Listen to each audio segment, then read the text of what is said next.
Bueno, esta es otra reunión de consensos por la educación. Esta vez es el turno de hablar sobre educación, medios, periodismo, opinión pública, con quien para mí es una de las principales referentes del periodismo en general y del periodismo educativo en particular, cada vez, lamentablemente cada vez menos del periodismo educativo, porque la estamos perdiendo, de eso vamos a hablar, que es Luciana Vázquez. ¿Cómo va, Luciana? Muy bien, Mariano, muchísimas gracias por esta invitación. Hace unos cuantos años que te dedicas al periodismo de educación. Te voy a pedir que definas qué es eso, pero antes que definas, que me lo definas, de alguna manera fuiste testigo de un montón de cosas que pasaron estos 10 años y en algún sentido una testigo privilegiada porque tuviste acceso a información, a las fuentes, a los funcionarios, al mundillo, digamos, de la política educativa argentina. ¿Qué se ve desde afuera? ¿En relación a la educación o en relación al periodismo de educación? No, no, a la política educativa argentina. ¿Qué viste en Eh, estos años desde afuera? pero desde afuera no entiendo, desde afuera, yo nunca estuve Vos sos afuera, por periodista, ejemplo. vos ves las cosas desde una afuera, o por ahí Ah, me desde afuera equivoco de y la educación, discutamos eso. está bien. Claro, no, no sos una protagonista. Sí, sí, sí. Eh, Entiendo la pregunta ahora, sí, sí. sí. 10 años, bueno, claro, está bien los 10 años porque yo aparte volví a Argentina hace 10 años, ¿no? En diciembre de Ajá. 2010 volví de Canadá, así que está bien el número redondo de 10 años. Eh, Se ve una enorme incapacidad para construir un proyecto que tenga resultados concretos y que haya continuidad de esos proyectos. De cambio de gobierno en cambio de gobierno. Digo, cada vez que hay un cambio de gobierno, y ni siquiera necesariamente alternancia, no estoy diciendo cambio de signo político. Cada cambio de gobierno viene con una narrativa, antes era relato, ahora se usa más narrativa, sobre la educación que la pone en un lugar casi de bala de plata de todo lo que pueda ser Argentina y todavía no ha sido, y en realidad en la práctica hay una continuidad que es mucho mayor que cualquiera de esos gobiernos, que es una burocracia estatal cada vez también educativa, cada vez más grande, pero con una inercia y un automatismo que no logra conectar con esas narrativas que cada gobierno instala. Eso es una continuidad que sucede en los 10 años. Después, Y habiendo venido de Canadá, ¿esa conclusión la sacaste rápido o después de los 10 años? no, uno ya percibía que había como capas geológicas dentro de los ministerios, dentro de las unidades funcionales de los ministerios, y alguien que, entonces, como hay capas geológicas heredadas por las gestiones, cada gestión aporta sus técnicos y esos técnicos intentan hacer lo que las capas geológicas no hacen, que es moverse y reacomodarse. Entonces, esos técnicos que trae cada funcionario, cada político que se mete en educación, intentan ser el motor de cambio y no termina sucediendo porque esas capas geológicas son más poderosas. Entonces, más poderosas en el sentido de un poder real, que es sostener una inercia. Después otra cosa que sí me parece interesante, y te diré que es positiva, es que en estos 10 años quedó muy claro durante el kirchnerismo y antes de la llegada de Cambiemos, la idea de que el kirchnerismo introdujo la idea de, bueno, de una justicia educativa y la Ley de Educación Nacional intentó eso con la incorporación y la extensión de la obligatoriedad del secundario. La idea de que había que meter más chicos en las escuelas, en las aulas, y al mismo tiempo, el macrismo, después cuando se convirtió en Cambiemos, empezó a pelear por la calidad educativa. No alcanzaba con la cantidad, los indicadores de cantidad, sino que tenían que ser los indicadores de calidad. Eso fue interesante, me parece que esa conversación se enriqueció. Por supuesto, después, con una gestión de Cambiemos que fue tan mala en términos económicos, cualquier proceso educativo necesita de una mejora económica, no se puede transformar el proceso educativo si no se sale de la pobreza, ¿no? Y no y la educación diría que no saca a nadie de una pobreza estructural del casi 50%. Si solo los héroes o las excepciones. Entonces, esas conversaciones, esa conversación se enriqueció y mostró como los puntos ciegos de la idea de la justicia educativa basada en los indicadores de cantidad. Y los indicadores de calidad no estuvieron a la altura. Y ahora, lo que uno ve con la pandemia, en este año y pico, de estos 10 años, este año y pico, es que es un enorme retroceso, porque la calidad ya ni es un tema, porque es casi un lujo hablar de calidad educativa, y vuelve otra vez a instalarse la discusión sobre la cantidad, porque hay un retroceso en cantidad de chicos que efectivamente están en las aulas, en cantidad de chicos que pueden, o sea, partimos como del piso de la discusión otra vez, que es que los chicos vayan a clase. Entonces, eso me parece que esas son las primeras... Ahora, hasta antes de la pandemia, ¿te parece que esa discusión había saldado algún tema? Mi impresión es que, mi impresión es que está planteada, pero que no hay un consenso alrededor de eso. No, no, sin duda coincido completamente. La discusión se había enriquecido, no quiere decir que se estuviera en el camino de ese lado A y B del problema, esas dos caras de la moneda del problema educativo argentino. No estaban todavía encontrando un consenso acerca de si es la calidad docente, de si es otro tipo de estructuración de la currícula escolar. Si todo eso no había encontrado un consenso, no, sin duda se estaba lejos, pero sí estaba planteada la discusión. Y sí estaba más saldada, no saldada, diría saldado es mucho en la Argentina, pero estaba más claro que había una de esas cuentas pendientes, la de la cantidad, la de los chicos, por lo menos en un marco legal y en algunos efectos. Hubo un crecimiento de la matrícula escolar, eso se dio a lo largo de los últimos 10 años, o sea, de la cantidad de chicos que efectivamente, aunque sabemos que en el secundario quedan afuera, los chicos más vulnerables, la mitad casi no termina el secundario. Eso seguía pendiente, cómo retenerlos. Habían entrado a la primaria, la habían terminado, pero en la secundaria había todavía desafíos, pero eran desafíos más inventados, ¿no? Ahora hay retrocesos en la primaria, de cantidad de chicos que van, en la secundaria, entonces a los problemas pendientes de antes se les suman los nuevos. Ahí hay una mirada tuya externa, digamos, no sos protagonista de la política educativa, sino que haces, haces periodismo sobre ella. Eh, ¿qué, ¿Qué es lo atractivo de esto para un periodista? Porque uno tiene la sensación de que todo es mala onda, de que todo es más o menos deterioro, de que el tema son los paros o no sé, ahora la pandemia, que los temas son recurrentes. ¿Cuál es el foco de interés para un periodista que le interesa el tema educativo en la Bueno, Argentina? desde mi perspectiva o el modo en que yo pienso el periodismo tiene que ver con un oficio o una profesión que se centra en ver lo que falta, ¿no? Desde los asuntos que traten, no importa si es educación o cualquier otra área de la vida cotidiana de una sociedad, es qué falta, ¿no? El periodismo, desde mi concepción, es crítico o no es. Eh, entonces, me parece que el periodismo educativo, desde mi experiencia personal, tiene algo muy interesante, que es que el campo educativo y el periodismo educativo que lo investiga, que lo piensa y que lo cuenta, es un lugar donde se cruzan muchas expectativas sociales, aspiraciones sociales. Esa dimensión de la aspiración social a mí me parece particularmente interesante porque es también la que transforma realidades. Se cruza con la voluntad de poder, con las apetencias de poder, se cruza con el conocimiento, que es bueno, la nueva, digamos, el nuevo... Ahí se me cambió algo, ¿me están escuchando? Sí. Estamos bien, estamos bien. Que es el poder es la nueva moneda de cambio, el conocimiento es la El nueva conocimiento. cambio de ese poder, ¿no? Las transacciones de conocimiento.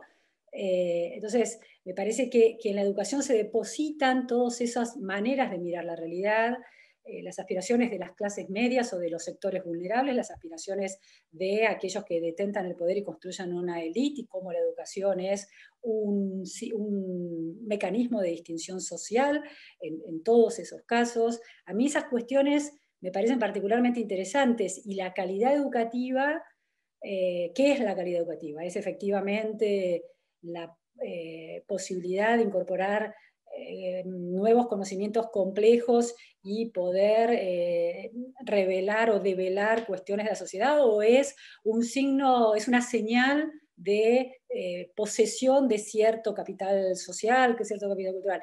Esa manera sociológica de concebir la educación a mí me parece particularmente rica, y tiene que ver con esa mirada periodística que ve lo que falta, que ve, bueno, si esta sociedad se quiere meritocrática, que es otro caballito de batalla de la discusión educativa y produce una grieta también. Bueno, ¿qué quiere decir meritocracia? ¿Qué falta en una sociedad para que ese ideal se pueda realizar? A mí, esa manera de Pero, pensar. pero en términos de esa discusión sociológica, entre comillas, digamos, ¿no? Que tiene que ver con intereses sociales, con posicionamientos de sectores, de clases, de élites, etcétera, eh, ¿cuál sería tu balance de cómo se conjuga en nuestro país?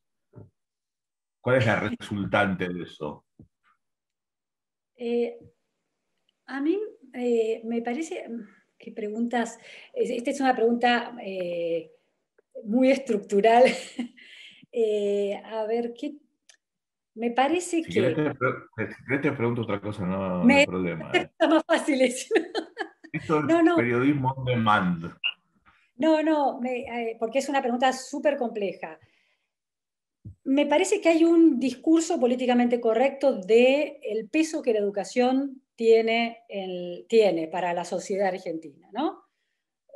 Los políticos, y hoy en día con las escuelas cerradas, semicerradas o virtuales, pero sin clases reales, etcétera, eso hay políticos en las listas que hablan explícitamente, o candidatos en estas elecciones que hablan explícitamente de que mi bandera es la educación o el conocimiento.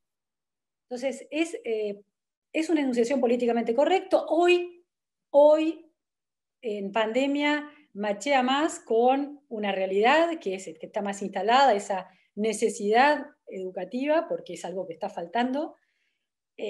Ahora, me parece que hay algo de falacia en esa pretensión, que la Argentina no funciona, que aún los sectores sociales que logran sobrevivir y sacar la cabeza debajo del agua, y una posición más o menos cómoda, aunque inestable y vulnerable a cualquier shock, esos sectores, y ni te digo los sectores de las élites económicas, no consiguen esas posiciones por el peso de su educación. No es una sociedad igualitaria basada en el peso de la educación. Porque una sociedad igualitaria basada en el peso de la educación no requiere del conocido para qué, o requiere mucho menos del conocido para ocupar posiciones.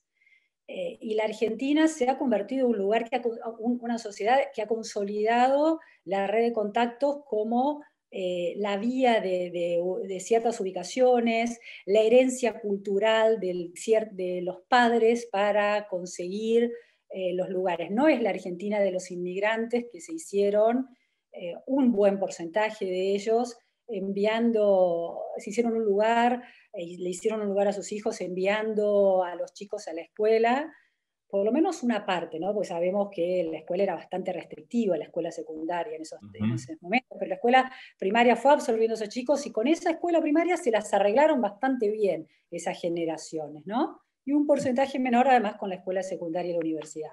Pero sabemos, Mariano, que fue un porcentaje muy menor.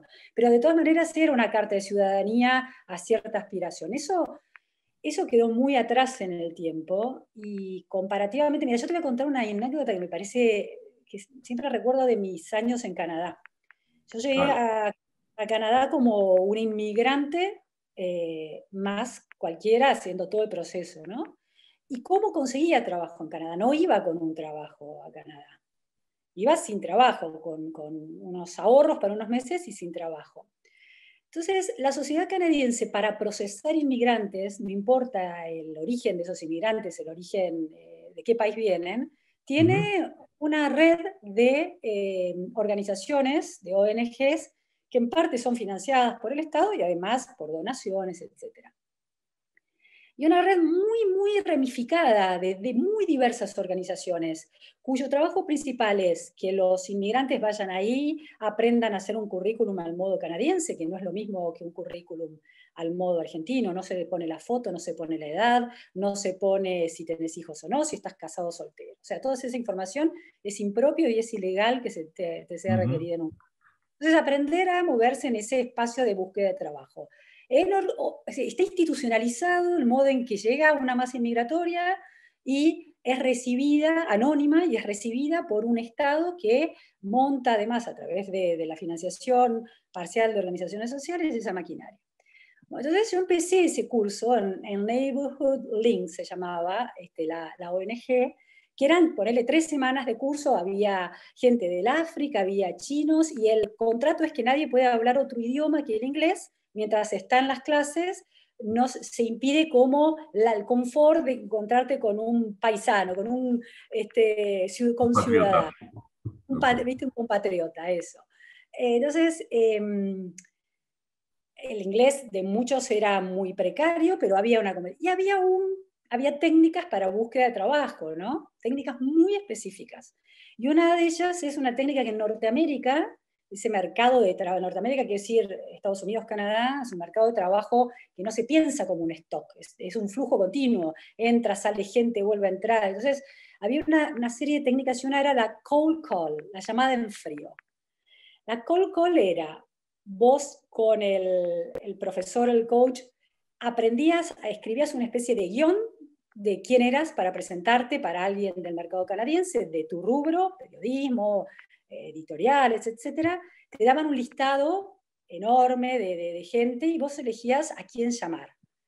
Y tenías que marcar un número, llamar a un ser anónimo que no sabía que lo ibas a llamar, CEO de una empresa, director ejecutivo de una empresa, o sea, top número 1 de empresas, corporaciones, o la secretaria del corporativo, o empresas más chicas, y decir, bueno, yo soy Luciana Vázquez, soy periodista, publiqué un libro en tal lado, qué sé yo, estoy buscando otra... Para mí era un papelón hacer eso, ¿entendés? Claro.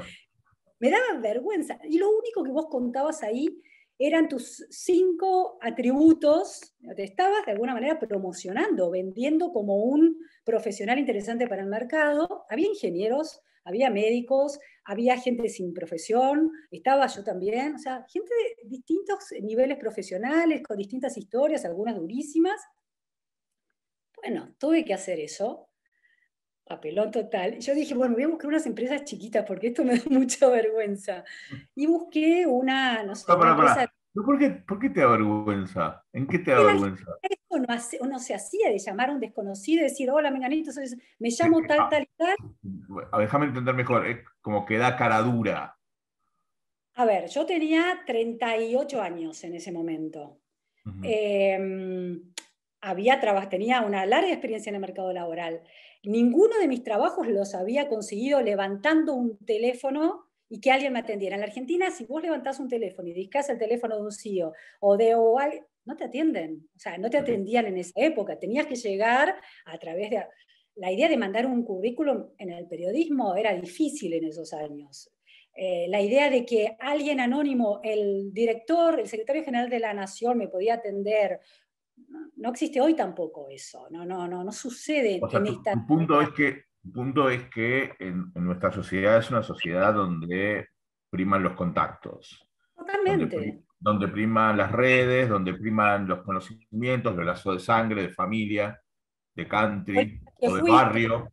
colegio al que fuiste, pero no necesariamente por el caudal de conocimientos que tuviste, sino porque dispara en el otro o una cercanía porque conoce a quienes fue o una distinción social. En este caso era toda gente anónima que venía de países sin contacto con esas personas, con niveles educativos diversos. Yo tenía el máximo nivel, tenía una maestría, conté todo eso, conté los libros que había publicado, conté de dónde venía, y tuve 3 entrevistas con el director de la carrera de periodismo en la Universidad de Ryerson, pero la primera señora fue una señora que no, digo, ¿y por qué me estás llamando? Porque estamos en esto, qué sé yo, y me contactó con la CEO de las Crown Corporations, que eran las corporaciones de la corona, que son las empresas de servicios en Canadá. No conseguí trabajo ahí porque no buscaba ese trabajo, pero trabajé en un medio por esos contactos que se iniciaron a partir de contar quién era yo en términos profesionales y en términos Claro, de niveles educativos. en términos de logros.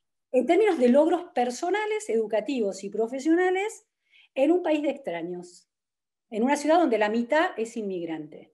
Bueno, esa es una sociedad donde la educación, en términos reales, y no por la posición social que te da la pertenencia a cierta escuela, funciona. Bueno, en la Argentina no funciona así la búsqueda de empleo.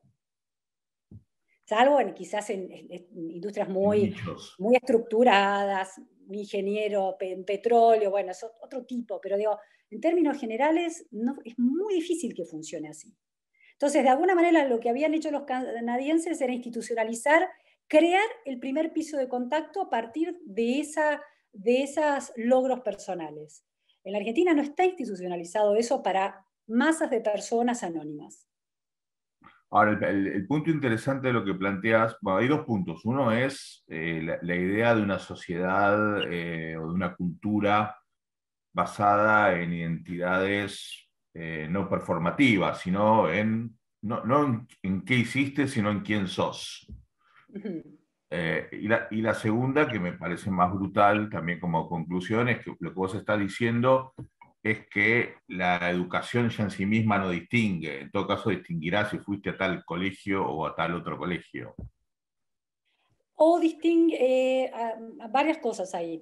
La noticia que salió de Toyota, que no encontraba chicos egresados de la secundaria para ocupar las posiciones de operarios en sus plantas. Bueno, la educación distingue de una manera muy brutal. Tenés un título de secundario o no lo tenés, o, no, o quedaste fuera del sistema. Me parece que esa es una distinción no aspiracional, pero sí es muy brutal. Hay gente que queda fuera por no haber logrado quedarse por lo menos en el secundario. Ya no te digo aprender algo, por lo menos obtener el título. ¿No? Entonces, Correcto. sí, entonces en esos términos brutales distingue. Después, a partir, fíjate, después, a partir de ahí, una vez terminado el secundario, en esas clases medias, bajas y medias para arriba, que terminan el secundario, eh, la universidad es un lugar de red de contactos, pero está menos institucionalizado todo eso. Si la posibilidad de que el desconocido se haga un lugar le va a llevar mucho más tiempo y mucho más esfuerzo, y no hay mecanismos institucionalizados, no lo hay como lo hay en sociedades muy desarrolladas con fuerte justicia educativa y estado de bienestar, como es Canadá, ¿no? Un nivel alto para todos los promedio, ¿no? Para todos los chicos. Entonces, en ese sentido, es más azar, más historia del núcleo social al que perteneces, que dispara esa red de contactos. Ahora, también hay una cosa muy interesante que es estas estadísticas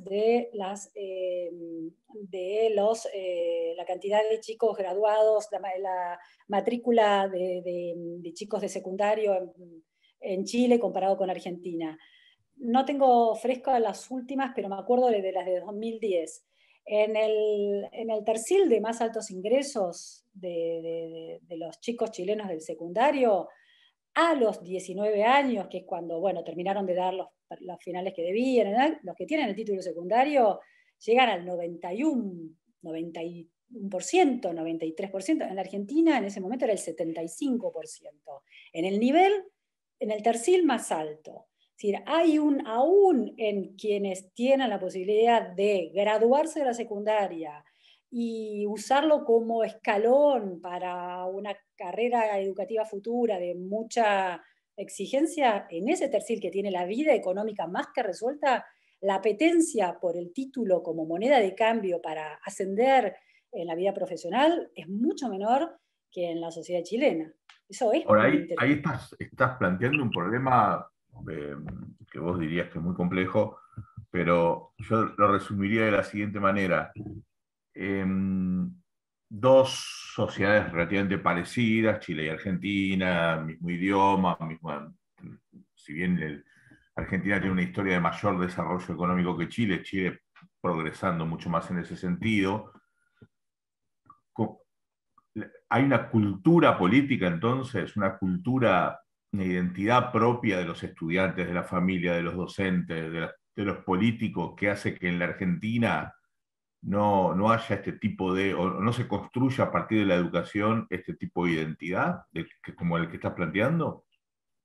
A mí me parece que esto son hipótesis, ¿no? Pero me parece que un dato central de la sociedad chilena comparada con la sociedad argentina es que Chile tenía, cuando inicia el proceso hacia la transición democrática, un 40% de pobres y hoy tiene 8%. Entonces, me parece que la salida de la pobreza te permite ver el horizonte de la educación. Si vos cada vez tenés más pobres y cada vez más chicos pobres, en la salida de la educación para un pibe estresado, con la panza vacía, con frío, sin padre y madre cerca porque se están ganando el pan en la calle, la educación, lo que la escuela le pide, es inabordable. Entonces, esa aspiración educativa en medio de la pobreza, y la Argentina ha dejado a la gente en medio de la pobreza, vastísimo, o sea, casi la mitad de su población, no sé cómo se puede instalar.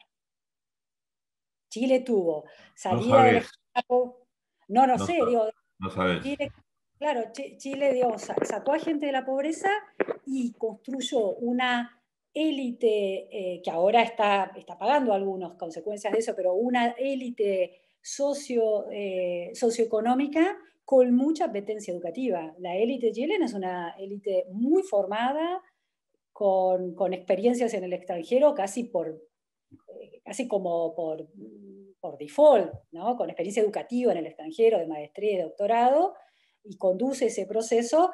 Después eso produce una especie de autonomización que la sociedad le reclama, pero eso es una sociedad de esto que se dice, una sociedad de ingresos medios, que tiene aspiraciones y que está corrigiendo de alguna manera mejorando todavía más esa salida de la pobreza, y bueno, ahora requiere, además de salir de la pobreza, ahora requiere equidad, ¿no? Está pidiendo la equidad, que es otra cosa. Entonces, volviendo tal vez a tus escritos, a tus libros anteriores, el problema son las élites.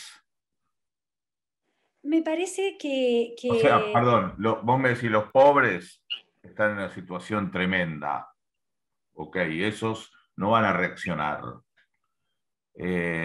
Los sectores medios tienen una lógica de tratar de salvarse como pueden y utilizando los mecanismos no meritocráticos de los contactos, de las redes, de cómo me puedo acomodar, cómo puedo conseguir un puesto, etcétera, etcétera. Rentista, digamos. Entonces el punto son las élites argentinas las que o no están formadas, o no están preparadas, o no les interesa, ¿cómo es? sí, yo creo que sí, yo creo que la responsabilidad de por qué la educación no funciona en la Argentina no creo que sea exclusivamente una responsabilidad de las élites, pero como señal de lo que en una sociedad importa, las élites argentinas no le han prestado particularmente atención en su propia construcción. Uno podía pensar la generación en el siglo XIX, ¿no? La generación del 80, con una apetencia por la educación y por la formación, el viaje a Europa como manera de completar ese periplo educativo. En las élites argentinas hay discusión sobre el dinero, pero no está la idea de una formación en el exterior como algo completamente naturalizado, ¿no? Son élites, las élites de todo tipo, las élites políticas. Si vemos los políticos que hoy se destacan y han tenido camino universitario, son muy pocos. Las élites, hay políticos que han terminado el secundario y con eso les ha alcanzado. Eh, entonces, me parece que sí, que ¿cuáles son las señales, ¿no?, que da una sociedad? Y cuando la élite, que es muy visible, no conversa sobre eso, o conversa sobre educación de una manera filantrópica, digamos. La preocupación por la educación es la preocupación en la medida en que la educación pública no funciona para la pobreza. pero no hay una especie de orgullo de ostentar el título universitario hasta culminante, y sus hijos no están en ese derrotero. Y yo creo que hay un problema ahí, ¿no? Al relato educativo y al relato sobre la importancia de la educación le falta un poco de carnadura ahí. ¿Y el periodismo te parece que aporta algo para darle carnadura a eso? A la importancia de la educación. Sí, y a la responsabilidad de los distintos sectores sociales. Yo pienso en el periodismo económico, que todo el tiempo, de un lado y del otro, no importa, pero todo el tiempo está recurriendo a un argumento que le dé carnadura al problema. Sí. Finalmente eso no resuelve nada, como está demostrado, pero de un lado y del otro, del otro y de más allá, hay responsables, hay problemas, se identifica si es la emisión, si es que la economía está abierta, si es que está cerrada, si es el imperialismo yanqui, no importa.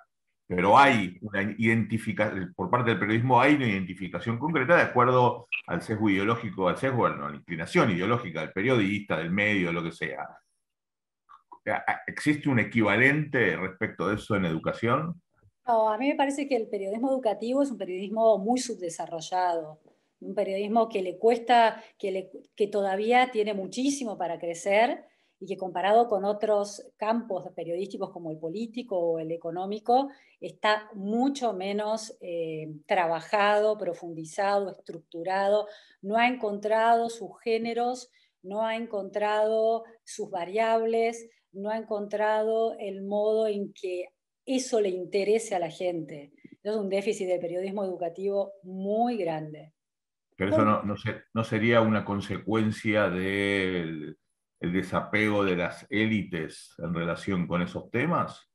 parece que como la pobreza es multicausal, me parece que, que las élites, sí, que hay, supongamos que sí, que uno pone causas y consecuencias, que las élites en la Argentina o las clases medias muy acomodadas en la Argentina han dejado de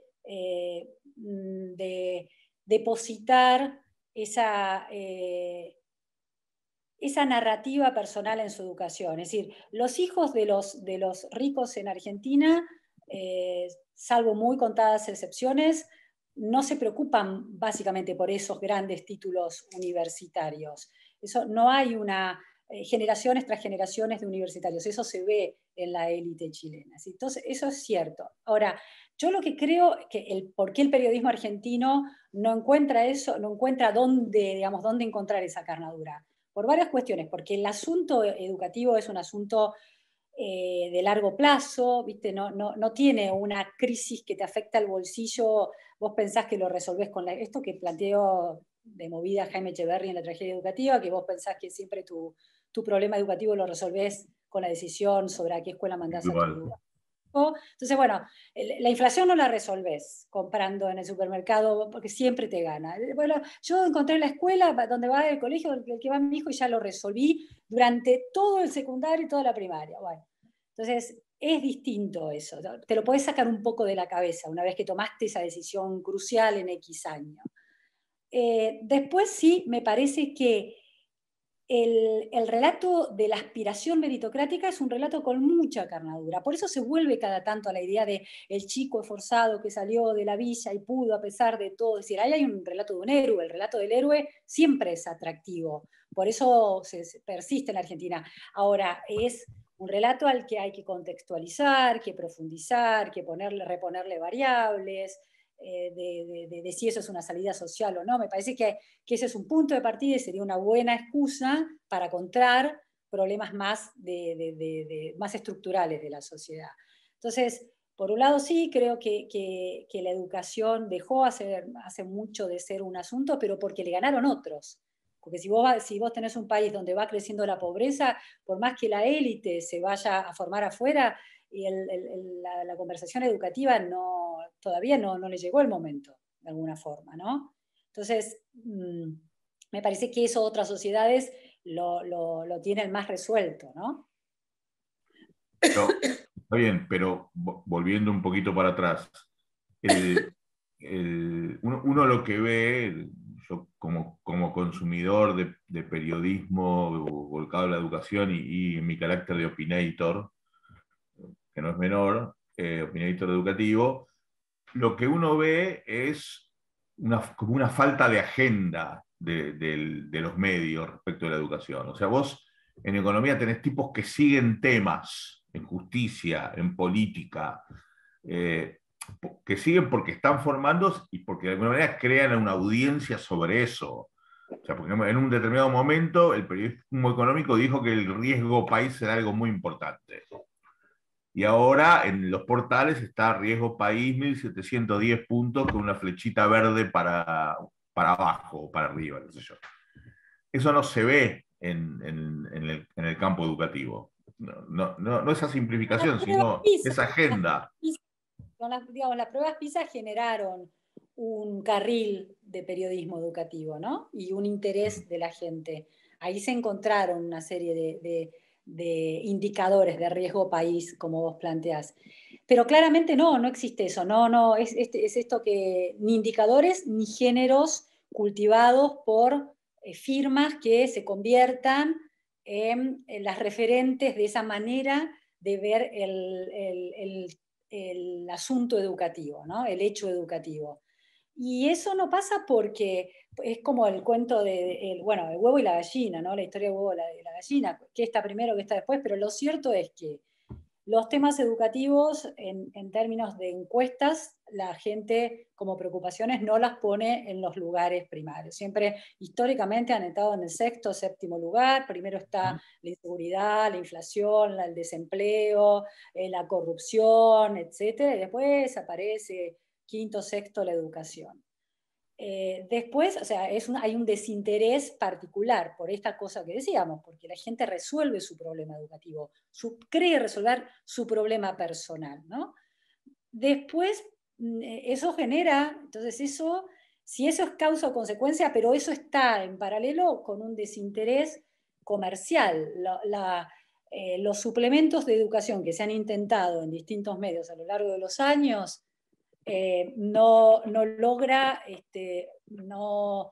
no logran ser rentables en términos comerciales, no logran encontrar auspiciantes para esas secciones, y sí para las de economía, por ejemplo, negocios, ¿no? Entonces, y creo también que paralelo a eso, como causa, como consecuencia, creo que es lo menos importante cuál es la causa y la consecuencia, pero es una variable que confluye, es que el periodismo educativo en ese contexto es poco rentable, es mal pago, peor que otros, ¿no? Hay menos posibilidades de crecer porque es más chata esa pirámide y porque hay menos posiciones. Entonces, generalmente los periodistas optan por otras áreas de especialización y porque tiene menos plata a disposición, tiene menos recursos, ¿no? Entonces, eso también va en contra del periodismo, de lo interesante que puede ser el periodismo educativo. Ahí, y para ir terminando, hay dos ejemplos personales, uno de ellos sos vos, yo los voy a marcar como ejemplos personales, vos me contestarás del lugar que quieras, que son el ejemplo de Nora Beiras y el tuyo. Nora Beiras fue una periodista muy importante de educación en Página 12. Terminó la maestría en Flaxo en educación, se formó en eso. Sí, la he Eh, leído mucho a Nora Beira, sí, sí. claro, y se ganó un nombre como columnista y opinando y por sus fuentes, etcétera, dentro de Página 12, incluso en las distintas épocas de Página 12.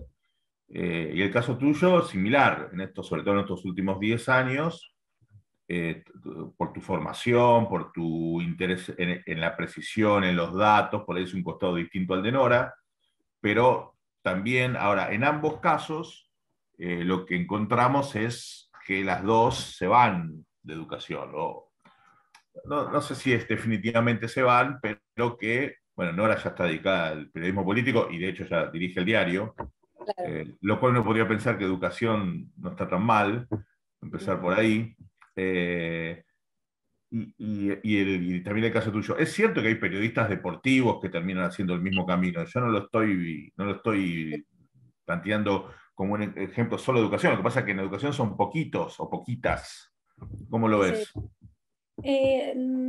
varias cosas. Me parece que a mí me pasa esto, que el periodista, alguien que se ocupa del tema educativo, desde mi perspectiva, el, a mí me interesa la educación en el encuentro con el poder, en el encuentro con la aspiración social, en el encuentro con los datos que dicen algo de esa radiografía social. De manera que ese salto, y que no es un salto definitivo, yo sigo los temas educativos, ahora no estoy escribiendo demasiado seguido, pero de vez en cuando escribo, algunas de mis columnas políticas son sobre el tema educativo atravesado por cierto Sí. contexto político. eh, es un salto muy natural, no de abandono, sino de complejidad. No solo es decir, no me alcanza con escribir puntualmente de educación, me interesa ponerlo en otro contexto mucho más politizado en muchos casos. Pero sí entiendo que mucha gente, que hay gente que pasa de largo y hace carreras en otras áreas. Pero creo que tiene que ver más con los organigramas de los medios, las pocas oportunidades que puede tener alguien que se quede muy específicamente en el periodismo educativo. En mi caso, yo no lo siento como que dejé de serlo. Lo combiné con otra cosa. Tiene varias aristas ese tema. Quizás es menos específico ahora, ¿no? Pero estoy completamente atento y me dispara ideas continuamente. Quizás no las estoy escribiendo con toda la frecuencia porque yo soy la columnista política de los martes en la edición de La Claro. Nación. Entonces, eso construye un lugar, pero dentro de mis obligaciones todavía no desarrolladas es escribir sobre educación también. Entonces, eh, y me parece que hay una subsidiariedad, me parece que el periodismo tiene como niveles, es prestigioso ser periodista de políticos, prestigioso ser periodista de economía, deportes corre por otro lado, es otro tipo de universo y es lo popular y tiene el prestigio o el peso de lo popular. Y educación es un poco lavado, está feminizado porque es un asunto, ha sido históricamente un asunto de las mujeres. Entonces, le pesan los, entre comillas, desprestigios o la falta de esa contundencia en la pelea por el poder de la agenda que le pesa a un campo muy de esas condiciones. Si uno termina pasando, ¿por qué yo termino? Bueno, porque diría que en mi caso tiene que ver con una ampliación de intereses que ya estaban ahí. Mis notas, aunque partían de datos eran notas muy críticas de la cuestión política también, ¿no? Datos muy precisos. Entonces, pero es cierto que como somos muy pocos, la pérdida o la ampliación de esa especificidad vacía el campo educativo. Le resta densidad. Por ahí la última pregunta es, dado que nos estamos deconstruyendo y que esos lugares, digamos, de subestimación patriarcal están cambiando, ¿cómo verías una movida en relación con eso? Vos, por ejemplo, fuiste columnista con Pepe Liayev, eh, Sí, con Juan Pablo Barsky. con Barsky, con Pablo Rossi, creo que también. Con Pablo me pedía muchas veces pequeñas entrevistas para algún Colaboración. Ok. tipo, pero no era columnista. Ok, pero no son comunes los columnistas de educación en los programas de radio, de tele. Una vez por semana, no te pido mucho. Sí. ¿Cómo generamos, cómo hacemos Pero eso, masa crítica para que eso ocurra? yo creo que eso hay que contar historias interesantes. A mí, Eliashev y Juan Pablo Barsky me contactaron porque les interesaba lo que yo escribía en La Nación. O sea, me interesaron tales columnas, esta columna, venía a hacer ese tipo de cosas acá. Y yo Ok. fui a hacer eso. Entonces me parece que es responsabilidad de los periodistas. Los periodistas, todo también, o sea, el periodismo educativo tiene parte de responsabilidad en el poco peso que tiene como valor, esta palabra que se usa mucho, valor el tema, el valor la educación en la Argentina, porque no ha encontrado buenas historias y buenas maneras de contarlo. Eso es un tema. Bueno, muchísimas gracias, Luciana.